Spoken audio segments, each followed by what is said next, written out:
तर उपमुख्यमंत्री अजित पवार आणि एकनाथ शिंदेंना दिलेल्या ऑफरच्या वक्तव्यावरून काँग्रेस नेते नाना पटोले यांनी युटर्न घेतलाय। नाना पटोलेंनी राज्याच्या दोन्ही उपमुख्यमंत्र्यांना थेट मुख्यमंत्रीपदाची ऑफर केली। अजित पवार आणि एकनाथ शिंदेंनी आमच्या सोबत यावं, त्यांना मुख्यमंत्री करू असं नाना म्हणाले होते।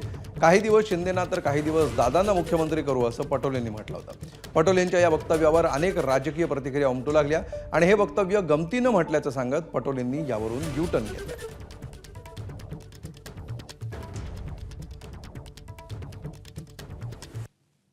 दोन्ही उपमुख्यमंत्री अजित पवार आणि एकनाथ शिंदे दोघांची हालत खराब आहे। त्यांना भाजप आता पुढच्या निवडणुकीत उभे राहणार नाही अशी पण व्यवस्था करून ठेवणार आहे।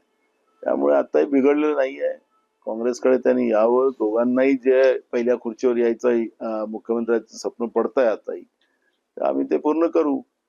आणि जसं आता अजित पवारांना बिना पैशाचं बजेट मांडावं लागलं, तशी वेळ येणार नाही। कारण की आता सगळा पैसा गुजरातला चालला, गुजरातच्या नेत्यांना चालला महाराष्ट्राचा, तो आपण जाऊ देणार नाही। त्यामुळे महाराष्ट्र वाचवण्यासाठी तुम्ही आमच्याकडे या आणि तुम्हाला जे काही त्रास होतोय त्याच्यातून तुम्हाला मुक्त होण्याची संधी आहे। बुरा न मानो होली।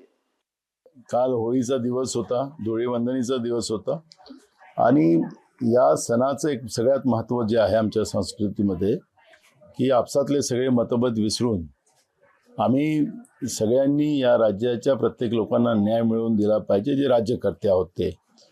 आणि त्याच्यामुळे महाराष्ट्रामधल्या ज्या काही राजकीय घडामोडी आता आपल्या चाललेल्या आहेत आणि म्हणून मी त्याला सुरुवातीलाच एक म्हटले की होली हे बुरा न मानो असं म्हणून त्या विषयाला गमतीमध्ये घेतलेलं आहे। काही लोक सिरियस घेत असतील तर त्यांनी सिरियस राहावं, म्हणजे सगळ्यांसाठीच आहे। एबीपी माझा, उघडा डोळे बघा नीट।